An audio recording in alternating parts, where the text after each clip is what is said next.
Back to your channel. My name is SuperCoach Pro, and today's channel we are doing a look at the SuperCoach team picker is gone. So this is actually the SuperCoach side round draft one, I suppose you want to call it. So we're not going to transfer the team picker side that we had originally because we do have a few changes that I think are in this side at the moment, and we're going to roll with it as we go. Now, I haven't changed this guy out of my side since day dot, even of the picker, and that's Sheasel for a few reasons. I just think he's been in the game only a couple seasons now, and I think he can only get better. There's no way he regresses, in my opinion. No matter where he plays, he's so consistent. Whether it be in the midfield, down halfback flank, or even half forward, he's still managed to get on the end of things and kick goals. I just think he's an all-round sort of player. I don't think he'll affect his scoring as much as it would a Sam Flanders type. I feel like Flanders has the same sort of value where he can play across the board, but I just feel like Flanders at this point won't be playing enough backline for me to justify that pick. With Sheasel, I think he doesn't have the early buy like Flanders, so for me, he's in. Scrolling down, we've got Sinclair. I just think there's too many to go through that midfield. So I think he plays halfback flank, takes kickouts as well. Bonner's gone, we know that, and a few other pieces in that puzzle. So I think he's only going to go maybe not too far up. He won't go past that 630 range, but I think he is priced at what he's going to do. So I don't think he'll drop down too much throughout the season. But I do like his buy as well. So St Kilda players do have a good fixture. So for me, he's still in the side. Those two haven't moved. I'm pretty certain, barring injury, they'll probably be a lock at this point. And they've got the ceiling to do some damage as well. Scrolling down, I don't know what we're going to do here for D3. It's a little bit up in the air. I might go around it and sort of. I'm going to pick Maxi Holmes, and I've had Jordan Clark in there at the moment, but I'm thinking between Jordan Clark and Max Holmes. And at the moment, I'm now going to pick Max Holmes.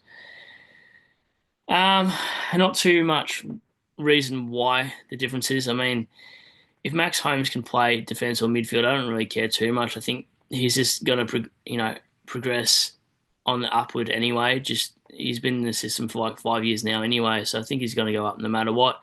Jordan Clark, he can throw the odd 70 and 80 out there as well as Holmes.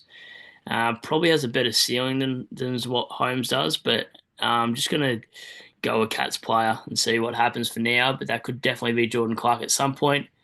Scrolling down, I'm not convinced on Kitty at the moment. Kitty Coleman, that is. I think he's about 269k. He does look a little bit pudgy at the moment. So, same with Clary. They just don't look AFL fit. I know there's 2 months to go, and it's probably a bit rich to say those kind of things, but I don't think I've ever regressed from any sort of comments anyway. So, Mills for me at D4. I'd like him to be a D5, just considering the rookies we do have down back aren't that great. I sort of can't remember which rookies I've got now. I probably should have transferred my team across potentially, but instead of scrolling, I might just pick who I think I'd want in there. It's probably not that awkward 200k price either. Just having a look at some names if I remember. I think he's injured, so I won't go there yet. Not sure about him either. Gibcus.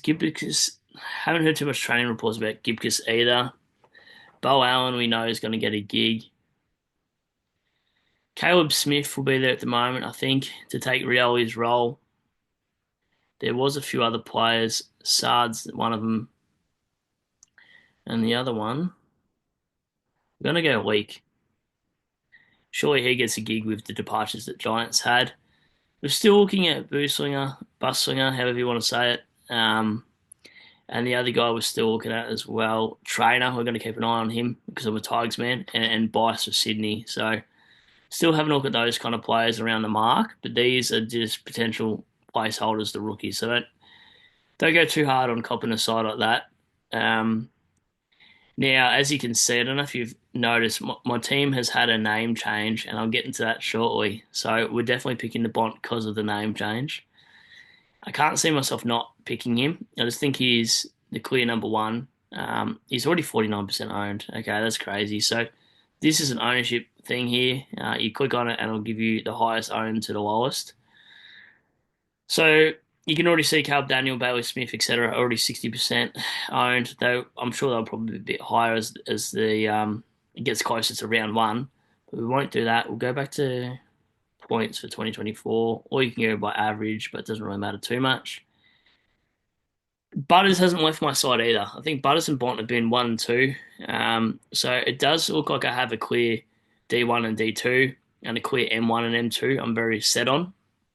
And the rest I'm not at all set on. So Uniac's going to be M3 at this point.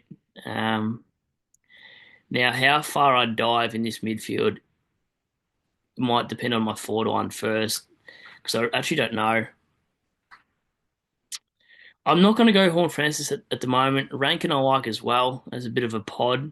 You can see 52% as it's a 15%. So I'd almost go the pod route and pick Rankin at this point if I was doing a 500k player. But I think my number one player, I'm going to have to go by price. I was looking at Bolton as well in one of my videos, but it looks like he's just playing up forward. So that doesn't look like he's going to be a good scorer for us at all. I'll just sort by price instead. I still like LDU. I feel like he might be a bit of a pod there as well. But I think our number one pick in this forward line, you know what? We'll go percentage, or else I'm going to take forever here. Bailey Smith is F1. Technically, McRae's F1, but whatever. McRae, Smith, Daniel, Philpoo 4.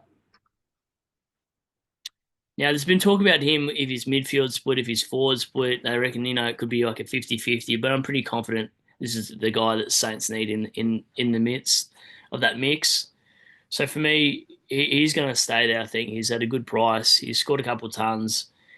His progression is only going to get better, you'd think. I still think he'll get enough CBAs to justify his warrant. Worst case, he's an 85 guy. I don't think so. I think even if that is the case, I look at him getting like a sort of a high rise, peak off, and then when he's got a bad break even, jump off after that 150k, get to 480 or whatever it is, and then jump off for a guy that's maybe potentially fallen like a Horn Francis or whatever.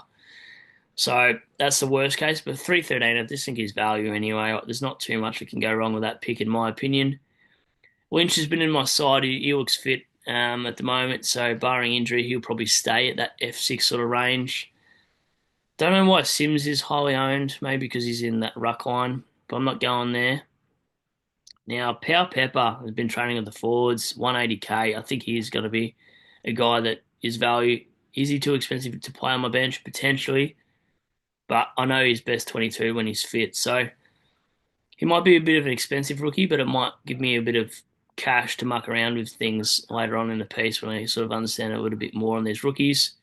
Sam Davison, I know he's the ex-Tiger, so he should be playing some games. Who do I want? Is that next? A lot of players. I do want DPP players though. And I've heard Max Hall's been not training the house down, but has been in the A side of that side in a sense. So I think we'll use him there. And then Rucks, Cherry's at 53%. That's huge. DeConning at 31. Probably thought it'd be a little bit less than that. Cherry's going to go there. Sean Darcy's at 17%. Right. What's Meek at? I need a pod. Meek's in there. Sorry, Sean Darcy. I don't care how shredded you are, but Meek is in there. That's a pod pick and a half. Cherry's definitely not. What was Uniac at? I'd love to know. So I go back to averages. 8%. Keeping Uniac as well. What's Holmes? I definitely think you need a pod in each line. Sinclair's highly owned, 31%, 52 for Sheasel. Wow. Flanders only 20.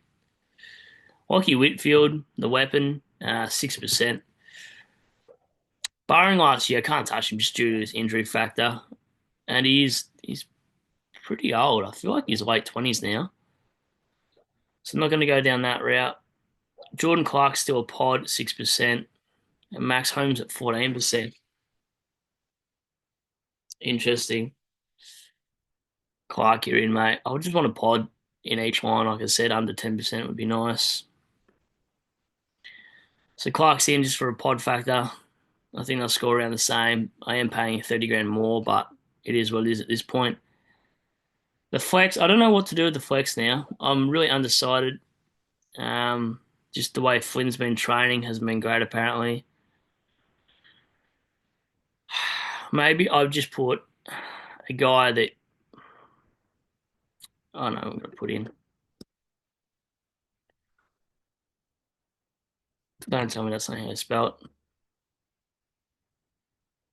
Yeah, Peatling. Peatling can be my flex. I think he'll do well. I think he'll average around that 90s. I think he's got the ceiling to go nuts too. So Peatling can be my flex for now. Ruck line, probably going to go Dodson, the rookie from St Kilda. He played well apparently. Owned. Why is it not showing there? Dodson's there. Now the midfielder can sort of work around itself now. So probably Sard's probably getting a gig over one of these guys here, but we'll work that out when we actually know the roles of these players. Jagger can go in there. Elijah Stewart, I'm not just picking because of ownership, but he's been in the system a few years. He's got DPP. Sure, he plays for the West Coast. Levi's an obvious one. I've got 5 players now at 1 million, so that's not good for me. Erasmus, I'm not hot and clary yet. I'm not sold on this pick. I know people think he's a no brainer, quote unquote, but I don't think he's a no-brainer as much as you guys actually think. I think at best he's at the moment, just the way he looks anyway, like a 105 guy. I know he's averaged some insane numbers before, and not long ago 630k when you started him, but I'm not seeing it. I'm just not seeing it at the moment. Not with track being available early rounds as well. Like I think he really needs track in that side to give him a chop out. I mean, you got Rivers there. Who else do you really got? Keziah's going to run through a little bit, you'd think, but I don't think he's the big body you're going to need to help Clary bully through the stoppages. Sid Drape, I think he's injured or something. So was Smiley in the rehab group, so we can't do that. Waywell played well in the match sim, so he might be something, but he's highly owned for a guy that might average around 70s for 200k is a little bit steep potentially. Sutherland, no thank you. This is where it comes tricky with these guys. So I might actually go and sort by highest to lowest, and we'll scroll down a bit. Probably should have done lowest to highest. But just a few names I've been seeing that have been playing well in the match sims and been on the A side. That's who we're going to target now. And that's only been the last couple of days as well. So Hurstwaite apparently in the A side. Played 4 games last year, only in 5%. So maybe I have to ask Steve from SDS if he reckons he's going to get a gig in the best 22 there. There's a couple other players I heard as well were playing well. Just got to go through them and find them. So it's because I didn't transfer my side across, and I wanted to see if there's any fresh names that pop up because it is good to sometimes delete your whole entire side and go through it to see if you have missed anyone. He's been playing on the wing and whatnot, so I think there's a chance he gets up and plays as well. Reyes. What else have I heard about so far? All right, now we're struggling because I don't think there's any 99k players we can put in there just yet. So how much money do I have left to finish this side? 717. That's an awkward price. So maybe we take a punt. I know Cummings injured still, but if he's not injured and he's got like a month or two before he actually gets going, he's someone I really want in there because I think he can get DPP and playing that back line would be a good D6 until the buys and then flip him from D6 to a form primo that comes off their buys. 430k though isn't a great price. Players I can afford is always a handy option in SuperCoach. Go to averages. What do we got? Yeah, nothing great for 430, is it? Do you take a risk with a Matt Kennedy type? That I'm not sure of either. Or do you use his 430 somewhere else, like in your forward line? Potentially you do. I don't want to just autofill a guy either.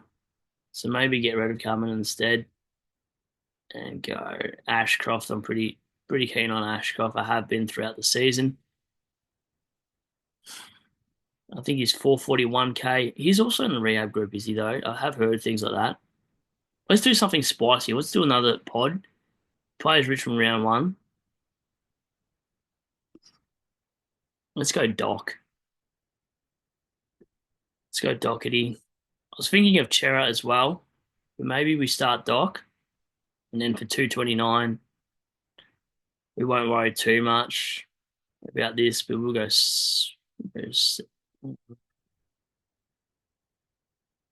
We'll do that for now, I reckon. That is the side. Sorry, I had a little bit of brain fade between picks, but you kind of do when you haven't transferred your side. You get a fresh look at your side as well. And there's no bias of, oh, you've had him in since day one, etc. Structure now. So what have we got? We've got three premiums in the back. You got three in the midfield, so that's six. You got two in the ruck, that's eight. And then I'd say there's about two or three of these guys that will be keepers anyway in the forward line. So I'm not concerned about the eight, considering McRae, Smith, and one of these other guys like Daniel will probably be keepers. So probably still at 11. Tom Winter on the bench is a bit expensive, so probably perhaps closer to some teams. I could probably downgrade him. I've heard Alga's doing well for Richmond as well. Did a good mark over Boston apparently, and then ran down Bolter as well. Poor Bolter. Off-field scuffles for him, but whatever. At least he can throw hands, I suppose. So he could put a player like Alga there because he's a small forward position up for grabs in Richmond's side, I believe anyway. I think he's on the cheaper end as well, but because we picked him up for like pick 50 or something like that, we traded a late back in the piece.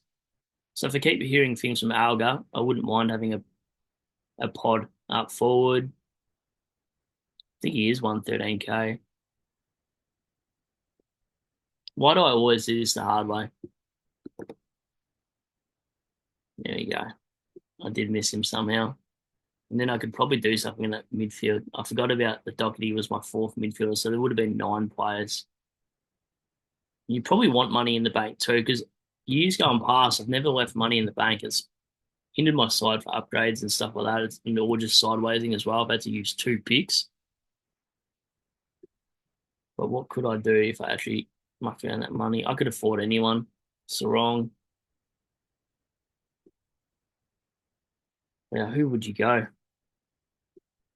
Excuse me. Wow, you can also pick anybody.